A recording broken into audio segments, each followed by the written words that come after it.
is back. It's Wednesday, hump day, which means it's episode 12. 12. 1, 2. You almost forgot that for a second. I was like, for a second, I was like... No, I was going to say 11, but last week I said 11 in the start, so I remember that. So, welcome back, peeps. Check out our new fancy mics that my husband got. Yes, we got a sponsor, and the sponsor was me. Yeah, thank God. Yeah, thank God I was. Because those sponsorships haven't come in yet from Discovery Plus. No, they have not yet. People are asking. They haven't come yet. We are getting some donations made our way. Shout out to my brother Al. Al's actually going to hook it up with some additional equipment, which, again, this is behind the scenes stuff that you guys don't really know about. I didn't even know this. But, yeah, Mr. Get Hype, the villain, is coming through. That's my best friend. Yeah, that's my best friend right there. He's coming through, so he's kind of that's my best friend. You know, a sponsor that's sponsoring and throwing some stuff our way when it comes to studio equipment.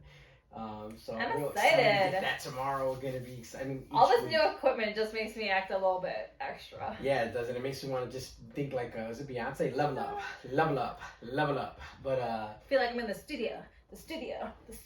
Okay, yeah, okay. You know, it's crazy. When you just kick me under the table, so rude. Because you keep grabbing the mic and moving it, okay, all that sound's like, gonna come off. I feel like this is what I see like on shows and stuff. I feel like this. No, you keep your hands off of it because you're rocking too much, and then the vibrations. You know, me as a sound guy, it just drives me nuts as a sound guy. I know, it's so annoying. And like, you're just you come in hot. You're so strict. You're like a Hitler. I'm not, whoa, that is a very deep cut, like, is comparison. It? Yeah, that's... I think it's like a thing. Anyways, speaking of deep cuts, so for this episode, I decided I want to talk a little bit about relationships. Because per usual, 90 Day got me thinking a little bit. No. Okay. How does 90 I don't know, it always thinking, just comes right back to 90 Day because it's just always on my mind. But no, I was laughing. We were laughing yesterday because, so everyone kind of knows the gist of 90 Days. And the one couple, they're all like a mess, obviously. The one girl is just so bitchy. And she came here from America from the low class one. What is that? Where's she from? Ukraine? Ukraine. I think Ukraine, it's Ukraine. Yeah. Something like that. Ukraine. And she came to, I don't know where she is with her soon-to-be future husband, hopefully. But they're like in the middle of the woods, and you know, it's just like... Yeah, they're like way up there in Seattle. Yeah, literally like in the middle of the woods, like nothing around them for like hours. I think he drives like 2 hours to work or something alone just to get there. I thought it was crazy. Almost 3. Yeah, 3 going and then like 3 coming back. Cause which is fucking insane. Like they better pay you a pretty fucking penny to be driving that much every day back. But you know, that's the price you pay when you want to live rural. You know what I mean? Like he has all this property, off the grid. Yeah, he has all this property, all this stuff. But the only draw with it is being up there is that he's so far out, you know what I mean? So it's like a give and take, you know what I mean? It's a compromise for him to get a good, decent paying job, but then get all this land. Because if you're like in Seattle, yeah, I'm sure it's expensive. It's just a different way of living. Like, and I think she's used to city life in Ukraine or wherever she's from, somewhere over there. So it's very different for her. But her comments, like, one, they're hilarious and obviously made for TV, I'm sure. But it just like, the one thing she kept saying, like, well, this is low class. And he was like, oh, well, what do you know about low class? Which drives me nuts because when he went on the other way around or whatever the hell the other show was, the same, it's all part of the conglomerate. 90 Day the other way. He was there. It's fine, you don't know. And it was like the apartment complex she lived in with her mom reminded me of, like, for my gamers out there, it looked like one of those apartment complexes you go through in Call of Duty. Oh, when you're doing like the Russian excursion, because it's just like old and like gray and bars and cold. It's very cold and sterile. It's not like very homey, you know. So when she got there, she's in shock. She's like, I'm in the middle of the fucking woods. There's nothing to do. There's nowhere to go. She's fucking freezing. She literally had her feet like inside the fireplace that they had there. Yeah, and I was like... And she's like, this is low class. And he's like, well, what do you know about low class? And she goes, I'm living it. Right? Isn't that what she said? I'm living in it. Yeah. And it's like, wow. You know, so it just got me thinking, like, everyone has, you know, the vision of their life that they would want in a perfect world, right? And, you know, in relationships, there's so much, like, you know, give and take. So, you know, so that's why I kind of want to focus this episode on relationships. Like, what is that thing that makes the relationship work? Like, what's the most important? Not to sidetrack real quick, but just to walk one back on that comment when she's saying that, which kind of it fathoms me to think about this, because it's like you essentially really never came from nothing. Granted, I mean, no matter what you have, you make something of it. But I mean, aesthetically, around her surroundings and everything, like you see it, it looked low class where she was at. But to come here with those expectations and to act like that, kind of low class. It's really weird. Like it's one of those things of like, if you're not fortunate and you get things that are like that, then you're very fortunate of and you're excited. You're not gonna suddenly act like, I've been here, I've done that, this is, da da da. So that's what kind of threw me off about that. But she was so excited to come there, and I think when, I don't know, he picked her up at the airport or something, they were driving, she's like, wow, it's so beautiful, and she's looking at all the trees, but then they get there, and she's like, well, this is it? What, I have nowhere to go? You know what I mean? So, but I get it from both sides, because from her side, it's like, you literally come from a different country. Your way of living is so different. How do you like mesh those things together if you're legit truly in love? Like, what's the give there? Who's gonna give?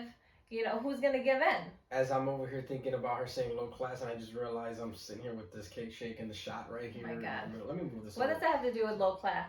Because I'm over here. Because it shouldn't be in the shot? It shouldn't be in the shot. I'm sitting here with a cake shake on some fat boy stuff right now, but let me take a quick little. I'm going to put my leg on top of yours because I feel. Yeah, that's not going to last long. Okay. Well, anyway, so let's talk about living situations, because when we met, you were all about city life. I've lived in the suburbs my entire life, like super suburban girl over here.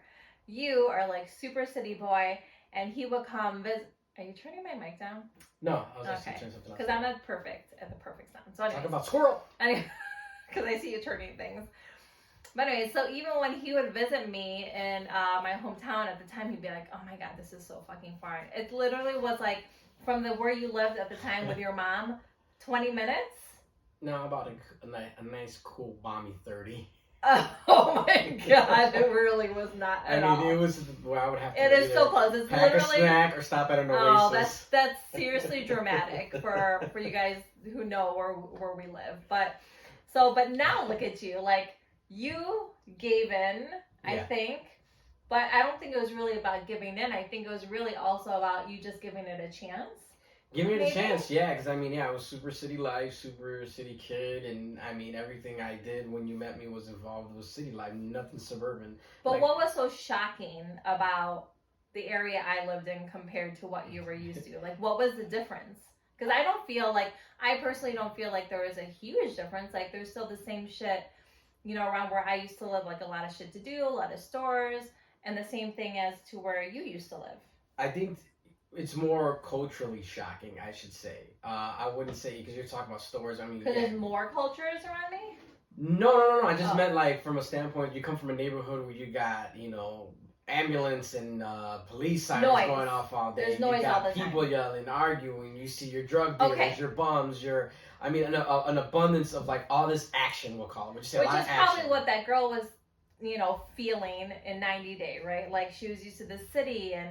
There's people everywhere, like, all the time. Whereas, like, in the suburbs, if, like, you see someone, like, just walking down the street to the store, it's not usual. You're in your head, you're like, oh, I wonder why they're walking. Oh, they don't have a car. Yeah, I mean, everything in the city is at a closer distance. I mean, it was so many things. I mean, the first night of me staying there and it being so quiet, like, I remember walking out, because you had a condo at the time, and I walked out into the deck, and I was just like, man, this is freakishly quiet. Like, no, not even a fucking peep in the sky. Like, but nice, nothing. Right? Like, yeah, after a while, you're like, oh, maybe this is kind of cool sometimes. Yeah, and then it was like, well, okay, I think I could get used to this, but, even though I got removed out of that, if you want to call it the hood, I got removed out of that life. It was funny because part of it was still in me, as far as like I would watch what was going on with like all the neighbors or people within the subdivision there, and I would see things and watch for patterns. Because in your block, I mean, back in the city, when you're in apartments, whether it's 4 or 5 high, you're always, the window in your living room was the way you sit like this and you lean out and you see everything going on. You'd be like, man, you see everything. He's cheating on him. That was a new drug dealer over there. You probably like know everyone, right? Like around the block, where even when you used to bring me to the city and we would, whatever we were doing back then, and I personally was so not used to the city. I remember when it was like reversed. it was reversed. One day we went, I don't know what we were doing, but it was like a really warm, nice day out. And Yeah, it was but in the it was middle of the late. summer. It was middle of the summer. It had to be. I It was forgot. late We though, were out right? doing something, and it A had to movie be. maybe or something. It could have been, and I know it was around like midnight. And I was like, wow, there's so many people out. Like, is there? It's embarrassing. Like, it's literally embarrassing. For all my to, local to city even people, say. for all my local city people here in Chicago, we were going down Pulaski, passing off north, and we were going down. And yeah, I mean, everybody was out there, little kids playing. And I looked at it, and I'm like, I guess they this just is woke how up. like you could tell like how sheltered I was compared to like how you were. Like that's the huge difference. Like I feel like I grew up very sheltered, very suburban, very I guess you could say like we always joke like privileged and it's just you don't see like that other side. Like you only see it in movies, like legit. Yeah, like because you legit only were see it in like, shouldn't movies. those kids be in bed by now? I was like, nah, And they you probably just woke probably up the like same 7 way o'clock. though, right? Like you only saw the other side in maybe shows or movies as well, right? Oh yeah, you see the whole white picket fence, the nice mom, the nice dad, the cordial family, the whole nine, and you only think like that's in the fucking movies, and you're like, no, that's not in the movies, it's real life. Then you realize, like, you're looking back at your parents, and you're like, what the fuck? How can they do shit different? I don't knock them for it. I don't, I don't know what the word I'm looking for is. Like, I don't, disown it or anything of that nature. I can't find the exact word I'm looking for. But you just look and you're like, man, my parents were on some whole other shit. You know what I mean? Like, and I mean, I don't. Well, for different reasons. It could be cultural reasons. It could be the area you grew up in. It could be like a job or something. It's just there's so much that entails how you grew up and why. Yeah, it does, and then, it gives you that character. All my kids that grew up in the inner city, it gives you that character. That I had this conversation with my boy Joey the other day. I mean, honestly, consistently, we always talk about being Chicago made, Chicago built, Chicago character. It makes you who you are, aware, excuse me, of what you got going on. And I'm grateful for it. Like I said, I don't regret it. I would never swap lives with nobody. Like if you would have asked, 5-year-old me, take me back to 5-year-old me and be like, hey, listen, if we could give you this life versus the life you're about to have these next 17, 20 years or whatever. Well, yeah, because it's made you who you are. But in the same aspect, when you came into the relationship with me and we really said, okay, this is it. We're gonna like work on this together. There obviously was things on both ends that we had to like huge adjust. Fucking adjustment. And I get people that ask me like, how do you do it? Or, oh my God, you gotta need advice. You're perfect. It's like, no, it's. But things like with how it goes back to that, like how I grew up and how you grew up or how we were raised and how family members treated us, parents treated us is like directly affects how we were in the relationship in the start, right? Like how you were in your past relationships, how your family loves differently than how my family loves differently. Like we all just love and show love differently, and I think it was just like a huge adjustment, right?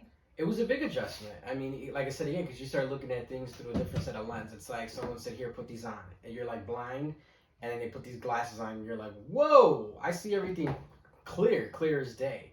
And that's what it was for me. And then again, like I said, I came with my quirks, and you came with your quirks. We still have both. And there were definitely some, some deal breakers, I think, when we were, working on our relationship and such. And I know what was some of my deal breakers, which I could talk about, but what were yours, and what do you think are some in really any relationship, I guess? I mean, that's a good question. As far as deal breakers, I mean, do you mean like anything? It could be like, oh, she does this, fuck all that, or her family's like this, or if she doesn't quit this. Like I know I used to smoke cigarettes. Oh, and you hated that. Yeah, I just. And you hated that for many reasons. But I know, so for me, when we first met, we both had our fucking, I don't know, what's it called, skeletons in our closet that kind of like broke us inside. Like we were just like a bunch of fucking broken pieces when we met, I think. Someone used it, I talked to somebody that gave me the great example years ago that was like the broken dishes concept, Like it's broken dishes and you gotta put those dishes back together. You do. You know what I mean? And if you don't, then or you fucking get new dishes. You know what I mean? Just go ahead and go out and get a whole new set. Yeah, but with you, I think, I think people always think like, and for the most part, you have been like, you're always just such a loving person. But I think when we first met, like, love was definitely something you did not know how to show. I think because of how love was shown or not shown in your family. It was more reserved. I mean, it was always there, but it was just like I received it one side, and it was always from my mother. So like, if I'm gonna show you love, it takes a while for you to crack my fucking shell before I'm gonna give it to you. And I would Like, be like, you're so cold. Reserved. You're so cold. You know, you never show love. You never show affection. And that was just like a huge deal breaker to me because, you know, that's just huge in my family. We like overly show affection every day, say I love you every phone call, you know, give special gifts on stupid even Hallmark holidays like, you know, Valentine's Day and things like that. Like, to me, that was definitely a deal breaker, especially that, you know, I had, you know, a son that had to be shown that kind of love. And you really like stepped up to the plate. And like, yeah, because once you crack that egg, and you were very good at obviously cracking that egg and getting that shell open, then it just comes spilling out, and there's an abundance of it. Now, would I be remiss to say there's times where I may hold certain things back? Yeah, and I don't think it's, again, any individual, you, anyone in my family. It's just something within me that sometimes you tend to hold certain things back, or you tend to just keep things back, and that's just like a natural character instinct. I don't know if I want to call it that that I kind of have, that I think I'm with. But like I said, if I give it to you, I give it to you. I give you all my. I've always been a big person that sometimes, as much as I'm reserved, I give you all my trust. But I am the type of person that it takes you to just slip up once and you completely lost it. None of this work your way back and get it back shit. Like, I'm gonna give it to you up front. Fuck it up, you're done. And I think we built that solid foundation amongst each other. And again, you're right. You when I met you, you got Martin. He was so young, and it became like an all-in-one and learning to fly. But learning to fly with, I would definitely say, a prime example of someone.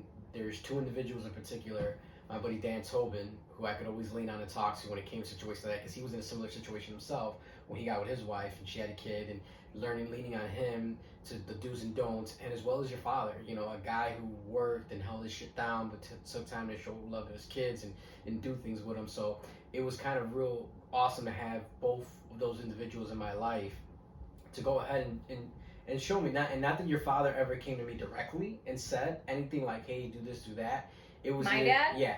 No, it was hearing stories. Like, him and I would talk, whether we're sitting with a glass of scotch or something, and he would just share stories, or he'll bust out a photo album, and it was just the examples he would show. So it's not like he was like laid the map out. Well, I would go to my buddy Dan, and I would say, hey man, da da da da. He'd be like, this, and that. Because Dan, you really saw as like a, not only like a father figure, but like a very, very close friend, because you have known him for your entire life since you were like in the teens, you know. I was 17 when I met him.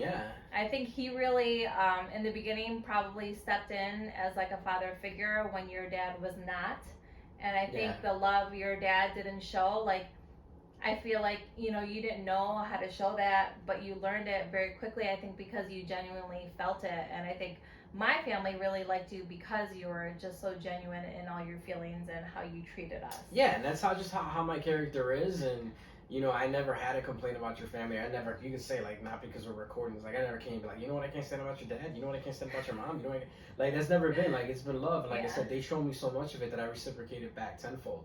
So, I mean, when we got together, that was one of the things that you ended up having to go ahead and crack in. I mean, and then we have, like I said again earlier, we have our quirks, and we still have our quirks, you know what I mean, where, I don't want to call it the bite the lip, but you just learn to adjust. Like, sometimes, like... Yeah, because I'm, like, basically perfect, so I really don't know what you could, like, say. I mean, sometimes with you, like, and this is well known, where you're, like, you might say something real quick or something, like... I know what you're talking about.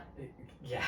Where you just come right out and bold without, like, thinking with the set of, like... And it's not that you're going with intention to hurt anybody's feelings. It's just something that you're just really bold. Because I'm super blunt. Yeah, and it'd just be like, whoa. And so for some people, it'd come off where, like, oh, she's either cocky, she's either fucking ignorant, she's either fucking... That's all about her. And it's not the case. It's just delivery. So at first, it took me, like, if you would snap, and it took me a lot to not want to be the guy, like, I gotta one-up her now, and I gotta get her more mad. No, listen. And I did that in the beginning a little bit, and it just gets you nowhere. It doesn't get you nowhere. From my side, there's definitely things that have made me the person that I am in this relationship. And it definitely is from the past relationship that, you know, was physically and mentally abusive. So, like, I definitely carried that over in the beginning of our relationship. And then of course we have had many fuck ups in our relationship when we first started, and there's definitely reasons that I guess maybe I changed as a person, as a woman. When we first got together, we were like on and off, like there's just so much. There were like trust issues, you know, and we worked through like a lot, you guys, like a lot. So I guess that's the other thing. It's like through the fuck ups, you know, there's also like forgiveness, and then it's like how many times do you forgive? You know what I mean? But I think, you know, and everyone has their limit.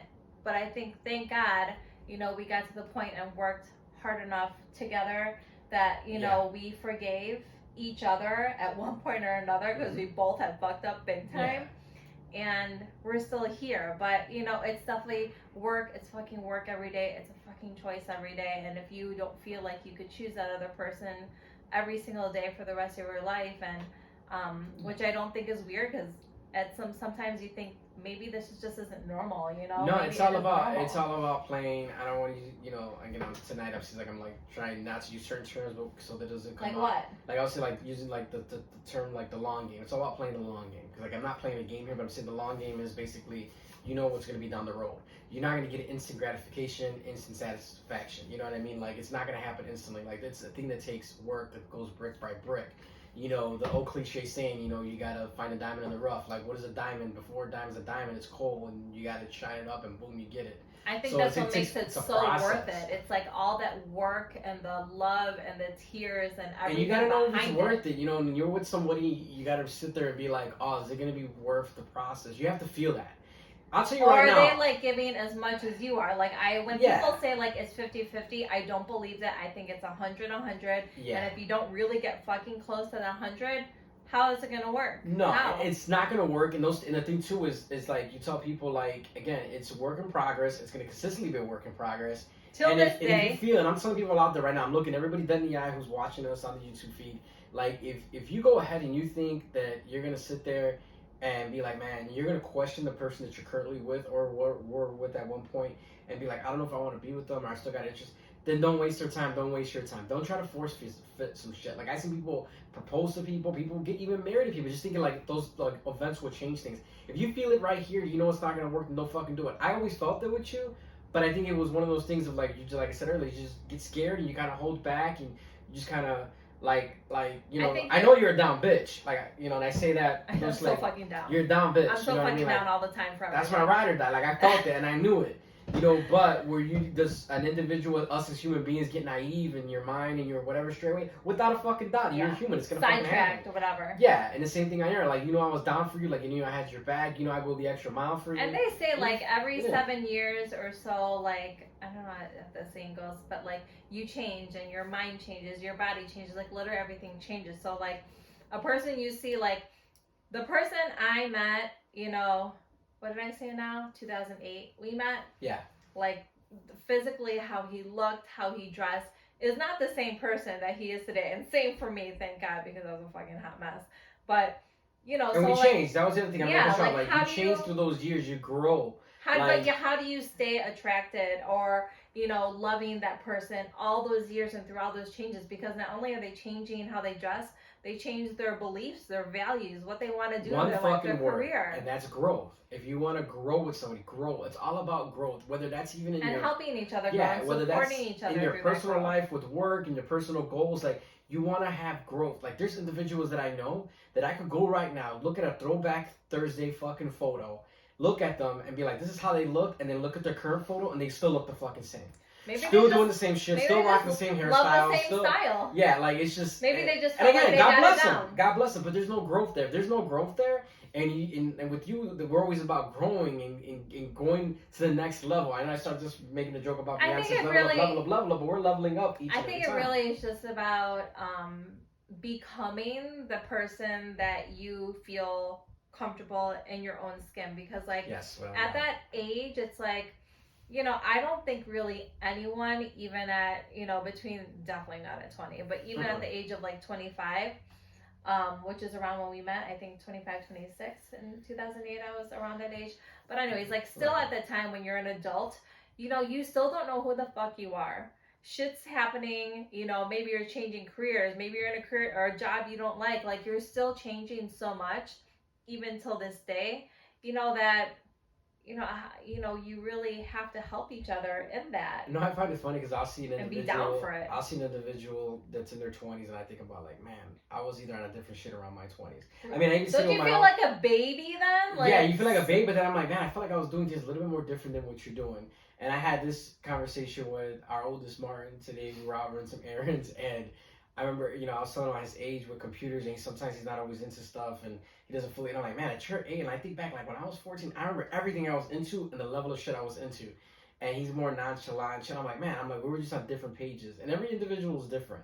But again, like you look back at yourself, and you're just like, wow, what you were doing back then. We were so not adults then, we not were. At all. I mean, we were trying to be, growing into, adulthood with all our responsibilities and kids and marriage, but like you're just so not. And for anyone to think that like you got your shit together at like 25, and if you do, God bless you, because I feel like a majority of the rest of the world and some just people do not. And some people we met Martin, who owns Untouched Shy.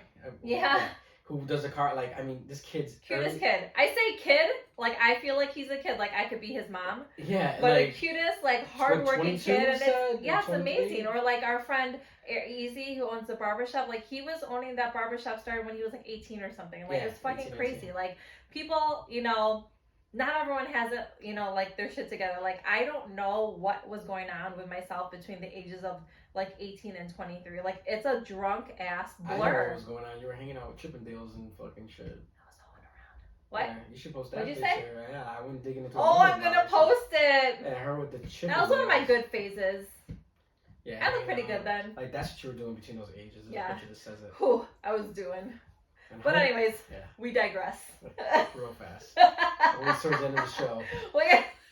We'll post that on the social. It's like you get up the slope. Listen, that's another thing though. Like now that we're getting older, and like when we first met, it was legit like MySpace and shit like that.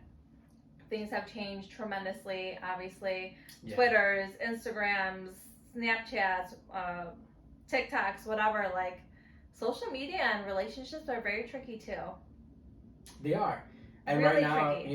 it's. I had this conversation, and again, I'm always having conversations with so many individuals because we were talking to so many people, and it was like this individual I was talking to was like, man, back in my day, it was either you go to the bar, you go to skating rink, whatever, what have you. Oh, the skating rink, like that was the shit. You say, hey, I like you. Here's my number. Now you just go ahead, pick up your phone, and you just start shopping online. Social media is definitely done things different. You're like, oh, I like this one, or this one's putting herself out there. I think she might be a host, so let me go holler at her. Where before it was more reserved. You met a girl at her reel in front of her. You didn't see these photos, these pictures, these trips she's having, these whatever she's doing. So it's definitely and I think it like I wouldn't 100%. Honestly wouldn't want to date in this current landscape. And even now, like it could definitely create, for people who are more jealous, like more than others, it could definitely create problems and not pointing fingers or anything, but you're like that too, so please.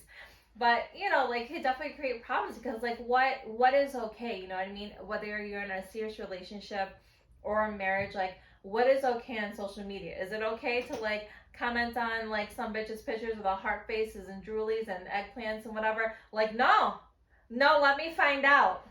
I'm just gonna say right now, let me fucking find out, and I'll fucking search because I'm a fucking detective. Okay, like I can't even have a work Zoom without wondering who the fuck's in the fucking room, and you think it's a fucking sex chat. Courtney? Yeah. I'm not gonna talk about Courtney, okay? But anyways, like it's all that stuff contributes to relationships and all the hardships you have in it. You know what I mean? Because like, let me just come across, you liking someone's pictures too much, what has happened before, by the way. And it makes you not a happy camper because as a woman, as even as a man, if you're seeing me like all these like sexy guys, you're gonna like, why are you doing that? You know what I mean? Like, so I think there's just so many rules and might regulations. Just get too much red over a double tap of a thumb. Like it just might be overly like red. Like unless you're physically commenting on someone's shit, like, oh my god, you look so fucking sexy, and that or private message. Then that to me is where it's like, wait a fucking second, like hold on, scale that shit I just back. don't like. I don't like that stuff. Scroll all you want. Don't be double tapping too much. Look how you want, but just don't double tap. Don't double tap. Don't comment. Don't heart. Don't heart eyes.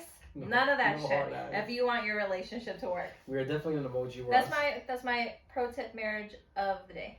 That's a pretty good one. It's a good one to stand by. It's a good one that we go by here at the Bona Fide house. We try not to upset each other too much. No. I think when you're at that level of comfortability and your communication is spot on, I don't know, I guess you could like tell each other that. I know I did that one time. I was like, listen, the fuck you liking this bitch's pictures for way the fuck too much. I look at every picture, liked. My pictures, no likes. That doesn't make sense because I'm your fucking wife. That's I feel like yours are always liked by me. Sometimes you don't like some of mine, so I look and I'll be like, she don't even like that. Because I'm just like offended still. But anyways, so again, I think the most important thing to relationships, one of the most important things, obviously, is communication. Communication is very. It's really fucking hard. It's really hard. Sometimes I know you're like pretty shitty at it, but like even sometimes I'm like, oh, I don't want to say anything either, and it's rough, but that's like what makes it fucking keep going.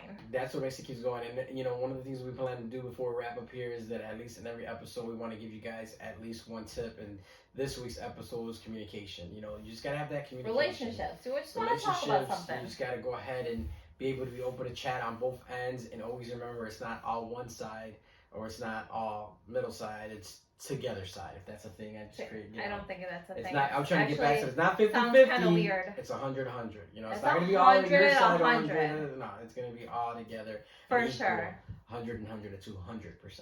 I think you just have my to love. My math's not even fucking good. I hate math. No, neither is mine. That's why our son That's why our son is failing at math.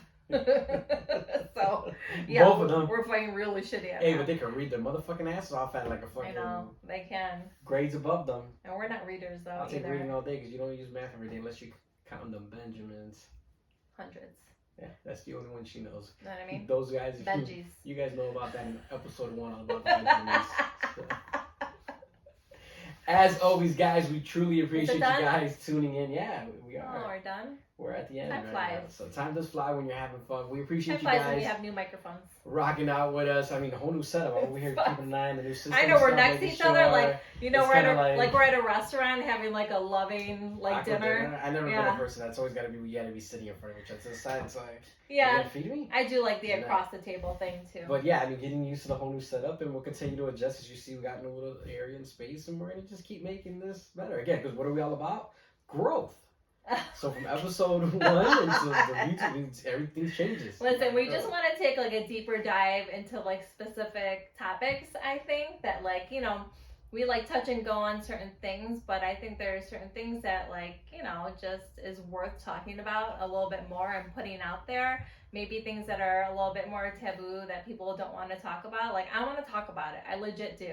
So yeah, and some people that might be remiss to talk about things. And again, we're saying communicate, so you have to communicate. Yeah, communicate. If you want cereal up your ass, just tell someone.